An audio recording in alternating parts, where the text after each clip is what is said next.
Si vous êtes là, c'est parce que vous cherchez des animes à regarder. Et je peux vous dire que vous êtes au bon endroit. J'ai regardé pas mal d'animes depuis la dernière fois. Action, School Life and... non mais ça c'était pour le travail. Et j'ai réussi à vous sélectionner les 4 meilleurs pour moi de tous les animes que j'ai vus ce mois-ci. Il y a des pépites et tu vas trouver forcément un anime que tu n'as pas vu. Bref, comme d'habitude, le petit like si t'as aimé, ça fait plaisir et ça aide beaucoup. Et tu vas dégainer ton clavier pour répondre en commentaire à cette question. Si tu pouvais oublier un anime pour le revoir, ça serait lequel? Et je vous dis pas c'est quoi, mais ça commence par Your Name. Non mais attends, je viens de le dire là. Regardez bien les 4 parce que les 4 sont des pépites. On a du travail. Francis, balance-moi ce petit générique.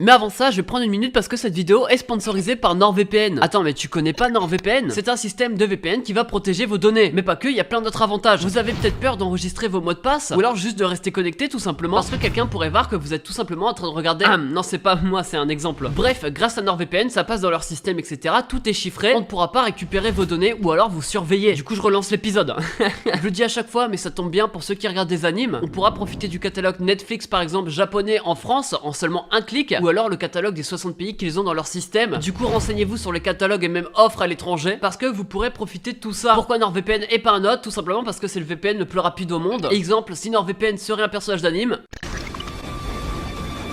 là on peut clairement se rendre compte qu'il va quand même assez vite. C'est grâce à plus de 5000 serveurs. Mais NordVPN surtout parce que vous pourrez profiter grâce à mon lien dans la description de moins 73% pour l'abonnement 2 ans. Ce qui est quand même pas mal, d'un mois gratuit en plus de ça. Et même vous pourrez tester et si vous n'êtes pas satisfait, vous pourrez être remboursé au bout de 30 jours. N'hésitez pas et merci NordVPN de sponsoriser la vidéo. Bref, t'es sûrement là pour les animes. Irina, The Vampire Cosmonaut. Tout est dans le titre en fait. Mais en détail, ça parle de quoi? Ça se passe dans un monde où à cause d'une guerre, il existe deux parties. À gauche, l'Union, à droite, le royaume de je sais plus quoi. Et les deux parties font la course du premier qui arrive dans l'espace ou sa mère la pute.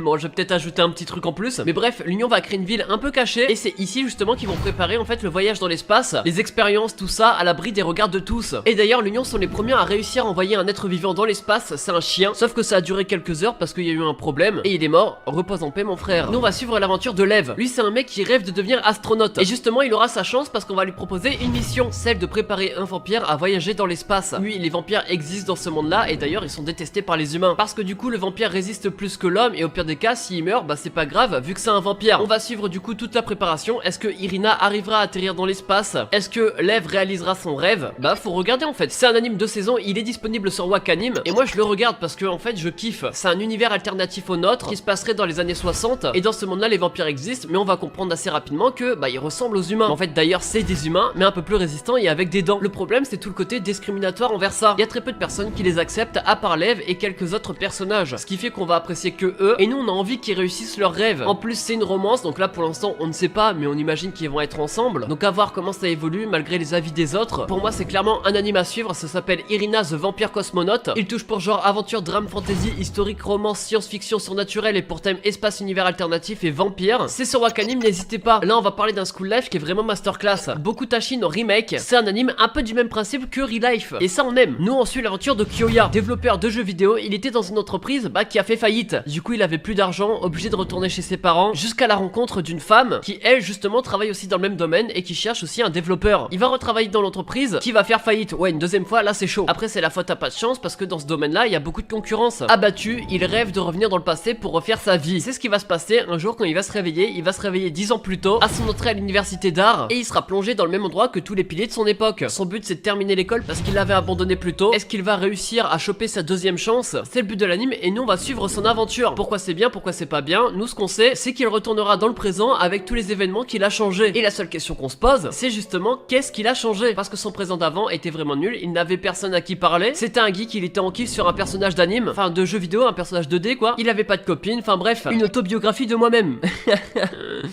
Bon, je vais m'acheter un tabouret. Et quand je dis que c'est comme Real Life, c'est parce que c'est comme Real Life. Sauf qu'il retourne dans le passé en fait en dormant et il retourne dans le présent aussi en dormant. Et justement, le fait d'être là à l'école avec ceux qui ont percé dans son présent à lui, ça lui permettra d'apprendre comment eux ils ont fait pour réussir, comment eux ils s'en ont arrivé là et aussi changer sa perception du travail. Pécho. aussi, non mais c'est important. Est-ce qu'il va trouver l'amour également, parce que oui, c'est une romance aussi. Bokutashi no Remake, il y a 12 épisodes. Il touche pour genre comédie, romance, co-life, science-fiction et pour thème amour, école, quotidien, travail et voyage temporel. C'est sur Crunchyroll, foncez le voir rapidement. Mais nous on veut un peu d'action. J'ai tout prévu et c'est pour ça qu'on va parler de Grand Blue Fantasy, ou plus précisément Grand Blue Fantasy animation, parce qu'en fait ça nous vient d'un jeu vidéo et en fait ça c'est l'animé. Un peu trop longue celle-ci hein.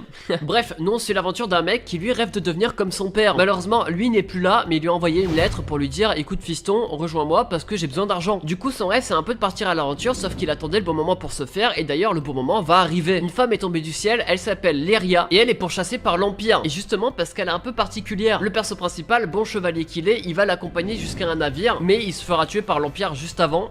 Et c'est là que Leria va montrer ses pouvoirs. Elle va lier sa vie au personnage principal pour qu'il revit, et elle va invoquer un dragon qui va tuer tout le monde. Pourquoi elle a pas fait ça plus tôt avant qu'il meure quoi, je ne comprends pas. Mais bref, passons, il va être lié à la meuf, du coup il va être obligé de rester avec elle parce que s'il meurt, elle meurt, s'il s'éloigne trop, il meurt, si elle meurt, il meurt, s'il pète, elle meurt aussi parce que l'odeur tu connais. Du coup il partira à l'aventure avec elle, il compte rejoindre une île pour échapper à l'Empire ou en apprendre davantage sur les pouvoirs de Lyria, ou potentiellement sur le père du personnage principal. Anime fantasy très simpliste, mais pour autant, bah en vrai moi j'ai kiffé. Pas de prise de tête, l'animation est vraiment bien faite, mais ça c'est A1 Picture qui gère ça. Le perso principal est giga chaud à l'épée, tellement chaud qu'il bat des mecs de vampires alors que le mec est fermier de base. On va en apprendre un peu plus sur les pouvoirs de Lyria parce qu'elle donne quand même un sacré avantage au perso principal. Il est limite super puissant, et pendant l'aventure ils vont croiser pas mal d'alliés et pas mal d'ennemis, tous différents des uns des autres, et c'est justement ces nouvelles rencontres qui va nous faire rester devant l'anime. Bref, Grand Blue Fantasy The Animation, disponible sur Wakanim, il y a 13 épisodes pour la saison 1. Il touche pour genre action, fantasy et pour thème magie. Si vous avez rien à regarder, regardez-le. Vous aimez manger et moi aussi, et d'ailleurs si vous ne le faites pas, bah vous mourrez. C'est un anime sur la gastronomie, mais plus particulièrement sur les friandises. Dagashikashi par terre.